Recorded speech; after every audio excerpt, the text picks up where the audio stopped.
बहुत बार प्राय करके यही देखने में आता है कि भक्ति से संबंधित जितनी भी बाहरी क्रियाएं हैं, अर्थात जो केवल शरीर से संपन्न हो सकती हैं, यद्यपि वो आरंभिक क्रियाएं हैं और बड़ी आवश्यक हैं, बिना तन को भजन में लगाए कोई मन के भाव में प्रवेश नहीं कर सकता। प्राय करके यही देखने में आता है।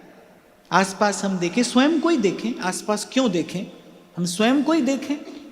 कल मैं आपको यही निवेदन कर रहा था ना कि गुरु कहे इतना जप करना आप करोगे, पर वो कहे वाणी पर संयम रखना, अपने जीवन में संयम साधना, असत्य भाषण नहीं करना, सर्व के प्रति सद्भाव रखना, संभाव रखना, अभी कठिन है भाई।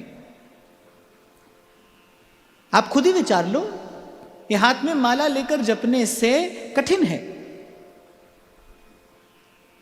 पर इसके बिना कोई उपलब्धि नहीं है। वस्तुतः यही उपलब्धि है। तन को भजन में लगाया ही क्यों गया है? ताकि मन भजन में लगे। मैं बहुत सरल करके आपको बताऊं कि तन को भजन में क्यों लगाया जा रहा है कि एक दिन तन का अनुगमन करता करता मन भजन में लगे। और मैं फिर दोहरा रहा हूं भाई, तन के भजन में लगे बिना मन भजन नहीं करता, नहीं करेगा। पहले तन से सेवा करनी ही होगी। जैसे कई बार कोई कहता है, बोले हम तो मन से मौन रहते हैं, लेकिन शरीर से मौन का अभ्यास किए बिना कोई मन के मौन तक नहीं पहुंचता। प्रकट में एकांत का सेवन किए बिना कोई मन के एकांत तक नहीं पहुंचता। मार्ग तो यही है, जाना तो इसी मार्ग से है। पर मैं फिर आपको स्पष्ट कर रहा हूं कि ये मार्ग है, ये लक्ष्य नहीं है, ये मार्ग है। आप देखिए, जब श्री रघुनाथ जी श्री शबरी जी को नवदा भक्ति का उपदेश करते हैं, तो पहली 4 भक्ति की विधि जो भगवान बताते हैं वो शरीर से होती है। प्रथम भगति संतन करी संगा, दूजी रति मम कथा प्रसंगा। कान से सुनो, पहले जाओ, फिर बैठकर कान से सुनो। फिर गुरु पद पंकज सेवा, तीसरी भक्ति अमान, और चौथी भक्ति मम गुणगन करही कपट तज गान। ये सब तो शरीर से होगा। पर उसके बाद क्या कहते हैं? फिर कह रहे मंत्र जाप मम दृढ़ विश्वासा, पंचम भजन सुवेद प्रकाशा। फिर जप के बाद, जप करते करते कहां जाना है?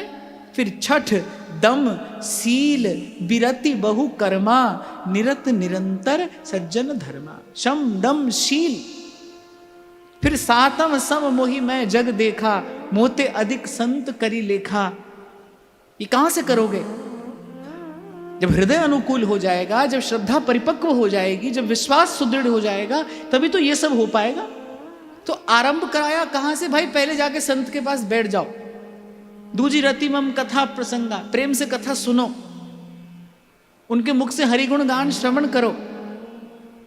पर लेकिन उसके बाद देखो चल कहां रहे हैं, रास्ता क्या है, किस मार्ग से चलकर कहां पहुंच रहे हैं। छठ दम सील विरति बहु कर्मा, निरत निरंतर सज्जन धर्मा। फिर कह रहे सातम सम मोहि मैं जग देखा, मोते अधिक संत कर लेखा। आठम जथा लाभ संतोषा, सुपने हो नहीं देखूं पर दोषा। ये मन की स्थिति तो है, ये मन को ही स्वस्थ बनाने की बात तो प्रभु कह रहे हैं। आठम जथा लाभ संतोषा, सुपने हो नहीं देखूं पर दोषा। नवम सरल सब सो छल हीना। निश्चल कौन होता है? शरीर नहीं होता, मन होता है। सरल कौन होता है? मन होता है। नवम सरल सबसो छलहीना, मम भरोस ही हर्ष न दीना। तो तन से आरंभ किया, लेकिन पहुंचे मन की इस उज्जवल अवस्था तक। तो तन को भजन में लगाना है, अवश्य लगाना है, आज ही लगाना है, अभी लगाना है। पर क्यों लगाना है? ताकि उसके पीछे पीछे कभी मन भजन में लगे। माने तन की क्रिया तक हमें रुक नहीं जाना है। मेरा कहने का तात्पर्य केवल ये है कि तन की ही क्रिया को सर्वस्व समझकर, उसी को भक्ति जानकर मानकर हमें रुक नहीं जाना है, पहुंचना यहां है। सब रसिकाचार्यों ने एक स्वर से ये बात कही कि तन को सेवा में लगाना है, ताकि एक दिन मन उस देश में पहुंच जाए जहां नहीं प्रेम वियोग।